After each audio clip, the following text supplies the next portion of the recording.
Ketua Majelis Hakim Adat Dayak Nasional, Askiman, menilai, pelaksanaan penertiban kawasan hutan, serampangan, melanggar regulasi. Melanggar regulasi sektor perhutanan sosial implementasi Peraturan Presiden Nomor 5 Tahun 2025. Tentang Satuan Tugas Penertiban Kawasan Hutan, Satgas PKH, sehingga perlu dievaluasi lebih lanjut. Tim Satgas PKH melakukan penertiban kegiatan ekonomi di kawasan hutan yang tidak sesuai ketentuan berlaku. Lahan diserahkan pengelolaan kepada PT Agrinas Palma Nusantara, badan usaha milik negara, anak perusahaan PT Danantara. Tim PKH mengerahkan kekuatan Tentara Nasional Indonesia, sehingga menimbulkan kesan sangat militeristik. Salah satu komoditi yang bisa mengangkat ekonomi masyarakat adalah di sektor perkebunan sawit.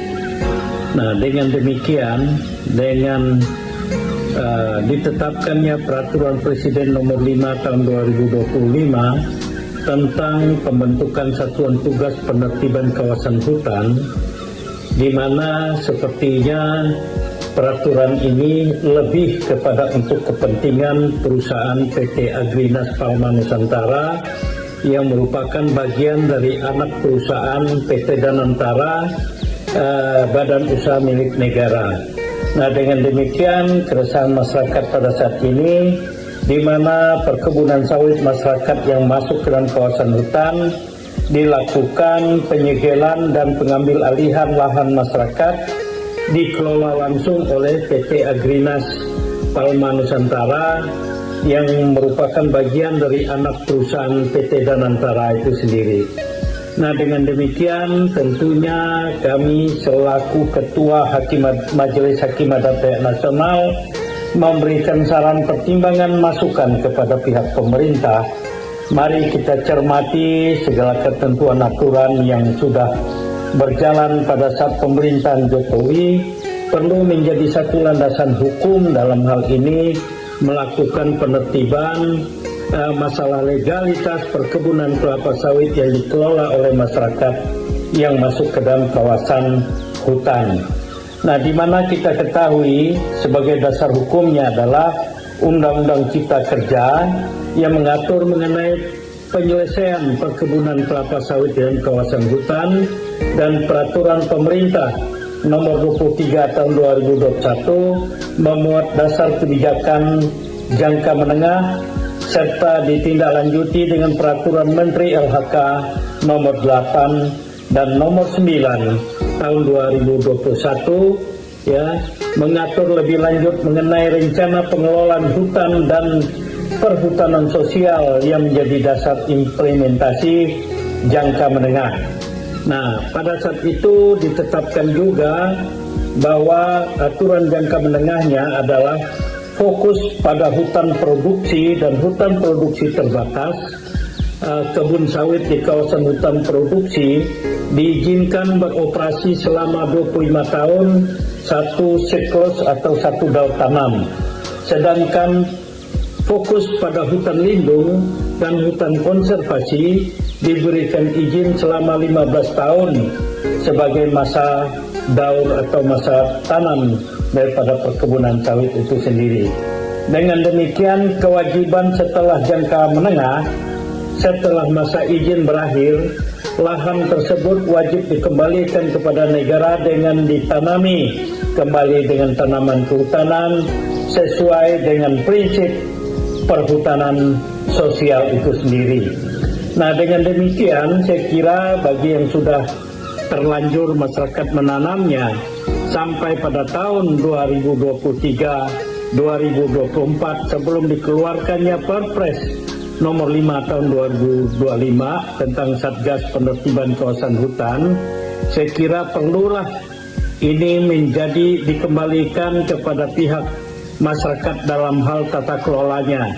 Karena kasihan bagi masyarakat sudah menanam, kasihan bagi masyarakat yang tidak memahami bagaimana status kawasan di lingkungan kehidupan perkampungan mereka.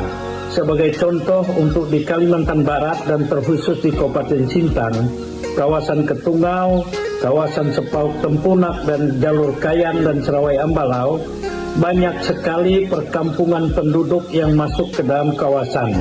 bahkan perkampungannya di tengah-tengah kampungnya masuk dalam kawasan hutan produksi dan hutan produksi terbatas. Padahal secara turun-temurun mereka sudah bertempat tinggal di sana. Nah, itu dia. Nah, dengan demikian berarti perlu dilakukan pembenahan kembali ketentuan aturan yang mulai berlaku pada saat ini. Ketika ini semua kebun masyarakat ini ditarik dan dikelola oleh Agrinas Palma Nusantara dan masih tetap di dalam status kawasan hutan, bukankah itu juga masih dalam pelanggaran ketentuan aturan kawasan? Nah, jika demikian posisinya tidak mengubah status dan kedudukan kawasan hutan ini yang diambil alih menjadi kawasan perkebunan sawit dan dikelola oleh Agrinas Palma Nusantara, berarti hanya ini pengalihan kepemilikan, pengalihan daripada kebijakan yang tetap pada posisi jika itu dilarang untuk ditanam di kawasan hutan produksi, dia sudah terlanjur ditanam dan dikelola oleh Agrinas Palma Nusantara dan bahkan PT Danantara. Kedua-dua perusahaan ini juga melanggar aturan hukum di sektor kehutanan. PT Agrinas Palma Nusantara merupakan bagian dari ekosistem investasi yang dikelola PT Danantara. PT Agrinas Palma Nusantara bergerak di bidang perkebunan dan konsultansi konstruksi. Fokus pada pengembangan energi baru terbarukan dari industri kelapa sawit. PT Agrinas Palma Nusantara diklaim simbol transformasi BUMN untuk fokus tidak hanya pada keuntungan, tetapi juga pada peran strategis negara dalam mendukung ketahanan pangan dan energi hijau. PT Danantara adalah lembaga yang mengelola dividen dari BUMN lain. Nantinya dividen disalurkan ke PT Agrinas Palma Nusantara sebagai modal, bukan melalui penyertaan modal negara Kementerian Keuangan. Sebagai bagian dari upaya penguatan dan penyeleksian BUMN strategis di bawah naungan Danantara sebagai lembaga investasi nasional. Nah, masyarakat merasa senang pada saat ini karena komoditi TBS sudah sangat berangkat naik, ya, mampu mengatasi segala macam bentuk krisis ekonomi masyarakat. Apakah tidak semestinya bahwa perkebunan masyarakat tetap dikelola oleh masyarakat sesuai dengan ketentuan aturan yang berkaitan dengan Undang-Undang Hak Cipta, Undang-Undang Cipta Kerja dan Undang-Undang LHK nomor PP nomor 23 tahun 2021, Permen LHK nomor 8 nomor 9 tahun 2021 yang menetapkan bahwa fokus pada hutan produksi dan hutan produksi terbatas, bahwa kebun sawit dapat diberikan dispensasi 25 tahun usia kebunnya dan dapat diambil alih oleh pihak pemerintah dengan mengembalikan status kawasan itu, melakukan penghijauan kembali, menanam bentuk komoditi untuk kita kembalikan bahwa dia sebagai hutan produksi dan hutan produksi terbatas.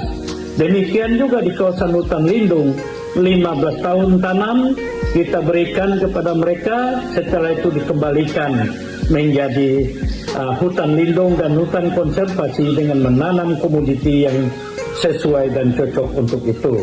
Nah, dengan demikian maka segala kewajiban-kewajiban dalam jangka menengah ini dapat terjadi sebagaimana mestinya. Perlu juga untuk kita ketahui bersama bahwa penetapan secara adat, penetapan secara kearifan lokal, bahwa kawasan-kawasan yang ditetapkan berdasarkan ketentuan adat istiadat setempat juga perlu dihargai walaupun statusnya belum menjadi kawasan yang ditetapkan oleh pihak pemerintah. Sebagai contoh, ya, untuk di Kabupaten Sintang, bahwa pada tahun 98 dan tahun 2000 terjadi penolakan masyarakat terhadap perkebunan HTI Inhutani kurang lebih 119.000 hektar, ya, karena itu masuk ke dalam kawasan tanah adat, sehingga tuntutan masyarakat dipenuhi oleh pemerintah Kabupaten Sintang, dipenuhi oleh Inhutani, diberikan ganti rugi sesuai dengan ketentuan adat istiadat setempat. Nah, dengan demikian status hutan produksi terbatas baik di Kecamatan Ken Hilir, Kecamatan Ken Hulu, Kecamatan Tino Utara, Kecamatan Era, dan Kecamatan Menukung yang di kawasan Kabupaten Melawi. Ini adalah merupakan kawasan adat yang diklaim sebagai kawasan adat setempat. Nah, dengan demikian aktivitas daripada Inhutani mulai dari sejak tahun 2000 sampai saat ini tidak ada aktivitasnya. Tahun 2011 diberikan perizinan kembali, namun tidak dikelola oleh mereka. Dan di tahun 2022 diberikan kembali perizinannya, tetapi di tahun sampai pada tahun 2025 ini tidak dikelola. Nah, dengan demikian maka perkebunan HTI Inhutani ini sudah terjadi penelantaran hak atas tanah, dan kawasan tersebut adalah kawasan hak-hak adat masyarakat setempat. Lahan perkebunan kelapa sawit produktif dalam kawasan hutan dan atau tidak dilengkapi sertifikat hak guna usaha diambil alih tim PKH. Tim PKH sita kebun kelapa sawit milik pengusaha diklaim ilegal, tetap kondisi produksi tapi manajemen diambil alih PT Agrinas Palma Nusantara. PT Agrinas Palma Nusantara sita lahan perkebunan kelapa sawit bermasalah di Kabupaten Kota Waringin Timur, di wilayah Provinsi Kalimantan Tengah sejak Senin, 1 September 2025, dengan memasang papan pengumuman bertuliskan disita tim TKH. Di Kabupaten Sambas dan Kabupaten Bengkayang, PT Agrinas Palma Nusantara menyita kebun kelapa sawit milik Surya Darmadi tahun 2024. Surya Darmadi sudah divonis 15 tahun penjara, didasarkan putusan kasasi Mahkamah Agung, 19 September 2024. Surya Darmadi dikenakan hukuman tambahan mengganti kerugian negara 42 triliun rupiah karena tanaman kelapa sawit dalam kawasan hutan. Proses pengambil alihan tidak dilengkapi perbaikan tata ruang dan legalisasi kepemilikan, tapi cukup melanjutkan usaha sudah berjalan. Dalam kenyataan banyak sekali tanah masyarakat dan atau kebun kelapa sawit milik masyarakat turut disita, tanpa ditelisik asal-usul kepemilikan. Sehingga dinilai berpotensi memancing kemarahan kolektif dan meluas masyarakat hukum adat di seluruh Indonesia. Hak berusaha bagi masyarakat. Udahlah situasi dan kondisi Kalimantan ini, di mana masyarakat mengelola hutan juga tidak boleh. Ya, masyarakat mengelola hutan olahan dianggap sebagai illegal logging. Masyarakat mengelolakan sektor pertambangan tidak diberikan kemudahan-kemudahan dalam rangka memberikan perizinan, menetapkan wilayah pertambangan rakyat, memberikan izin usaha pertambangan rakyat. Mereka selalu dianggap ilegal. Nah, pada saat ini kemudahan bagi mereka untuk bercocok tanam di lingkungan perkampungan mereka juga menjadi tidak aman. Nah, oleh sebab itu kita menghimbau, kita berharap memberikan saran pertimbangan kepada pemerintah pusat, pemerintah provinsi, dan pemerintah kabupaten untuk dapat berbenah diri, memberikan satu pertimbangan-pertimbangan yang semestinya tidak merugikan masyarakat setempat dan memberikan kesejukan dalam berusaha, yang memberikan kelonggaran dalam berusaha sehingga kesejahteraan masyarakat dapat terpenuhi dengan baik. Karena khusus bagi masyarakat suku Dayak, tanah dan hutan sebagai nafas kehidupan dalam menjaga keseimbangan ekosistem. Masyarakat Dayak mendukung penerbitan Peraturan Presiden Nomor 5 Tahun 2025, tapi mesti ada bentuk keberpihakan kepada warga lokal. Mestinya lahan dalam kawasan hutan diambil alih PT Agrinas Palma Nusantara, disertai kebijakan berpihak kepada kepentingan masyarakat. Lahan sebelum dirampas pengusaha hitam, dikembalikan kepada masyarakat adat lokal, disertai perbaikan legalitas dan tata ruang. Tidak dengan memindahkan tindak kejahatan sektor kehutanan selama ini dilakukan pengusaha hitam, beralih ke PT Agrinas Palma Nusantara. Cara serampangan tim PKH, langgar Undang-Undang Nomor 18 Tahun 2013, tentang pencegahan dan pemberantasan perusakan hutan. Karena mestinya Peraturan Presiden Nomor 5 Tahun 2025, tidak boleh menyentuh masyarakat sekitar hutan, di mana proses pengukuhan kawasannya belum selesai dan menjadi subyek untuk penataan kawasan. Dalam menetapkan Peraturan Presiden Nomor 5 Tahun 2025 ini tentang pembentukan Satuan Tugas Penertiban Kawasan Hutan ini, sepantasnya, sepatutnya bersosialisasilah terlebih dahulu di tingkat provinsi, tingkat kabupaten, sampai pada tingkat kecamatan dan pedesaan, sehingga masyarakat bisa mengetahui apa yang menjadi kebijakan yang sangat mendasar, kepentingan-kepentingan yang mendesak, sehingga persoalan ini boleh dilakukan penertibannya. Sangat tidak manusiawi kita kiranya bahwa masyarakat sudah mengelolanya dengan baik pada masanya, memasuki tahun tanam 3 tahun, 4 tahun, dan bahkan 5 tahun ini sudah menjelang masa produksi, tetapi akhirnya hak pengelolaannya ditarik menjadi hak pengelolaan PT Agrinas Palma Nusantara, sehingga masyarakat kembali menghadapi situasi dan kondisi masa kemelaratannya, sehingga masa peluang untuk mereka bekerja, peluang mereka untuk mencari nafkah, peluang mereka untuk memperbaiki ekonomi masyarakat menjadi terganggu. Tim PKH tidak boleh menyasar masyarakat masih mengalami konflik dengan korporasi pemegang perizinan berusaha pemanfaatan hutan. Mesti diarahkan menindak korporasi skala besar yang selama ini telah menikmati keuntungan besar, menimbulkan kerugian lingkungan dan perekonomian negara dari aktivitas ilegal dan koruptif yang mereka lakukan di kawasan hutan. Bukan hanya berani kepada rakyat kecil yang selama ini telah menjadi korban dari klaim sepihak negara. Tim PKH tidak menyelesaikan masalah akar konflik agraria.